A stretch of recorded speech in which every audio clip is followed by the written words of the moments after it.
Hello everyone, welcome back to the RN45 education. आज मैं आप लोगों को SSC GD 2024 6 मार्च शिफ्ट 1 में पूछे गए जीके जीएस के क्वेश्चन जो है सॉल्व करवाने वाला हूं।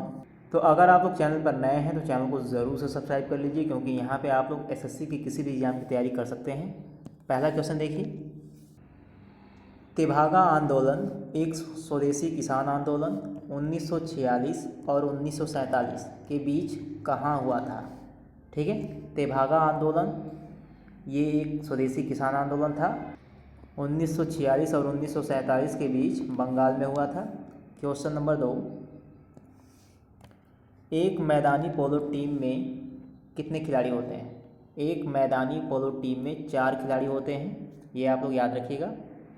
और ये खेल जो है 7 मिनट की अवधि में खेला जाता है, ये भी याद रखिएगा। इस खेल को खेलने के लिए कौन कौन सी चीज़ें जो हैं आवश्यक होती हैं, घोड़ा, छड़ी और एक गेंद। ठीक है, 3 चीज़ें जो हैं इसके लिए चाहिए, घोड़ा, छड़ी और गेंद। ठीक है। क्वेश्चन नंबर 3, पहले खेलो इंडिया यूनिवर्सिटी गेम्स का आयोजन निम्नलिखित में से किस राज्य में किया गया था। ये क्वेश्चन जो है बहुत बार रिपीट हो रहा है, तो इसका सही ऑप्शन है उड़ीसा। ठीक है, किस राज्य में किया गया था, उड़ीसा। चौथा प्रश्न देखिए, निम्नलिखित में से कौन सा फाइलम मोलस्का का एक उदाहरण है। फाइलम मोलस्का का उदाहरण है ऑक्टोपस। ठीक है, और यहाँ पे बिच्छू, टिड्डी, झींगा, बिच्छू, टिड्डी, झींगा ये किसके उदाहरण हैं, आप लोग जानते होंगे। ये हैं आपके आर्थ्रोपोडा नस्ल के उदाहरण हैं। ठीक है, आर्थ्रोपोडा नस्ल के उदाहरण ये सब हैं, बिच्छू, टिड्डी, झींगा। क्वेश्चन नंबर 5, द्रव्यमान से विभाजित ऊर्जा के विमा का वर्गमूल समान है। द्रव्यमान से विभाजित ऊर्जा के विमा का वर्गमूल समान है। तो सबसे पहले ऊर्जा की विमा क्या होती है। ऊर्जा की विमा होती है m1L2 T-2, और इसे विभाजित किससे करना है, द्रव्यमान से, m से। तो m तो कैंसिल हो जाएगा, क्या बचेगा, L2 T-2, और ये आपका है संवेग का उदाहरण। ठीक है, संवेग, तीसरा ऑप्शन सही है। क्वेश्चन नंबर 6 देखिए, छठवां क्वेश्चन है, आप किस भारतीय शहर में भारत का पहला 360 डिग्री सुपर इमर्सिव डोम थिएटर कासा ग्रांड का सन डांस देख सकते हैं। तो इसका सही जवाब था चेन्नई। 7वां प्रश्न देखिए, निम्नलिखित में से कौन कश्मीर से खेल में प्रथम पद्म पुरस्कार विजेता है। निम्नलिखित में से कौन कश्मीर से खेल में प्रथम पद्म पुरस्कार विजेता है। तो इसका सही जवाब है तीसरा वाला, फैज़ल अली डार। ठीक है, ये एक अंतर्राष्ट्रीय मार्शल आर्टिस्ट हैं। 8वां, निम्नलिखित में से कौन सा राज्य मांडो महोत्सव के लिए जाना जाता है। मांडो महोत्सव, तो मांडो महोत्सव जो है गोवा में मनाया जाता है। 9 देखिए, 1793 में जब अस्थाई बंदोबस्त लागू किया गया तब बंगाल का गवर्नर जनरल कौन था। ठीक है, तो इसका सही जवाब है चौथा वाला, चार्ल्स कॉर्नवालिस। चार्ल्स कॉर्नवालिस को भारत में सिविल सेवा का जनक भी कहा जाता है। और अस्थाई बंदोबस्त सबसे पहले कहाँ पे लागू हुआ था, ये आप लोग जान लीजिए। ये लागू हुआ था सबसे पहले बिहार और पश्चिम बंगाल में। ठीक है, अस्थाई बंदोबस्त सबसे पहले कहाँ लागू हुआ था, पश्चिम बंगाल और बिहार में। ठीक है। 10वां प्रश्न देखिए, 26वीं विश्व बिलियर्ड्स चैंपियनशिप का खिताब किसने जीता। तो इसका सही जवाब है पहला वाला, पंकज आडवाणी। क्वेश्चन नंबर 11, निम्नलिखित में से कौन सी नदी अपना जल अरब सागर में गिराती है। तो तीसरा ऑप्शन सही है, तापी नदी, जो कि मध्य प्रदेश के बैतूल जिले के मुल्ताई से सतपुरा श्रेणी में जो है निकलती है। पहला ऑप्शन देखिए, सुवर्ण रेखा।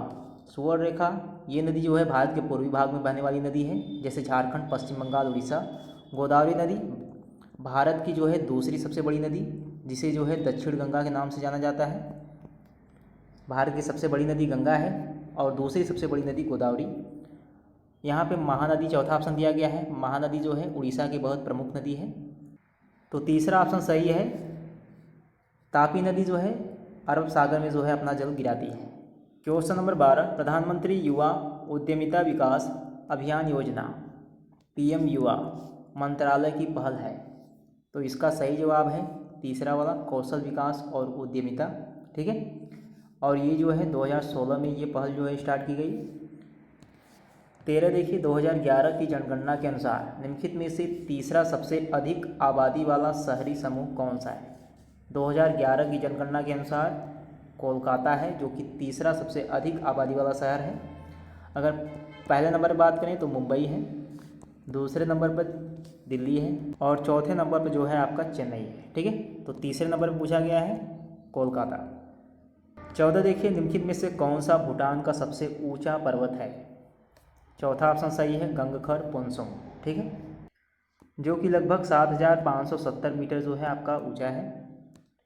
15 देखिए, निम्नलिखित में से किस वर्ष महात्मा गांधी द्वारा सत्याग्रह आश्रम की स्थापना की गई थी? सत्याग्रह आश्रम की स्थापना जो है 1915 में की गई थी।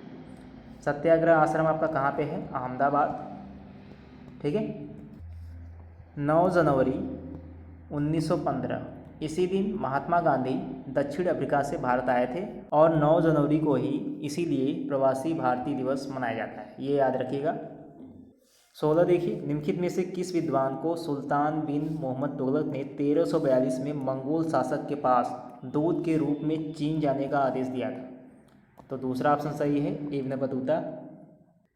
इब्न बतूता जो है मोहम्मद बिन तुगलक के शासनकाल में 1333 ईस्वी में जो है भारत आया था, ये भी याद रखिएगा। 17 भारत के संविधान में राज्यसभा के सदस्यों का चुनाव प्रावधान के संविधान से अपनाया गया, यानी किसके संविधान से अपनाया गया? दक्षिण अफ्रीका। क्वेश्चन नंबर 18, निम्नलिखित में से किस वर्ष में राष्ट्रीय हरित प्राधिकरण अधिनियम पारित किया गया था? 2010 में। राष्ट्रीय हरित प्राधिकरण के वर्तमान अध्यक्ष इस समय जो हैं आदर्श कुमार गोयल जी हैं, आदर्श कुमार गोयल जी। ठीक है, वर्तमान में अध्यक्ष हैं। 19 देखिए, कौन सा जंतु विज्ञान की एक शाखा है जो उभयचरों और सरीसृपों के अध्ययन से संबंधित है? उभयचरों और सरीसृपों के अध्ययन से संबंधित है, तो इसका सही जवाब है आपका हर्पेटोलॉजी। दूसरा वाला ऑप्शन आपका सही है। एंड्रोलॉजी जो है आपका चिकित्सा से संबंधित है, जो कि आपका पुरुषों के हेल्थ से संबंधित है। साइटोलॉजी जो है जीव विज्ञान की वह शाखा है जिसमें जो है कोशिकाओं का जो है अध्ययन किया जाता है। और जेरेंटोलॉजी जो है वृद्धावस्था के अध्ययन के रूप में जाना जाता है। क्वेश्चन नंबर 20, भगोरिया डैश में झाबुआ जिले की एक बड़ी जनजाति भीलों का एक प्रसिद्ध नृत्य है।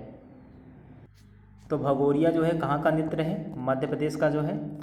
ये नृत्य जो है होली के एक सप्ताह पहले जो है मनाया जाता है। ठीक है, होली के एक सप्ताह पहले। ठीक है, तो ये थे 20 प्रश्न जो कि पूछे गए थे 6 मार्च शिफ्ट 1 में SSC GD 2024 में। अगर आप लोगों को वीडियो पसंद आए तो वीडियो को लाइक करिएगा और चैनल को ज़रूर से सब्सक्राइब करिएगा।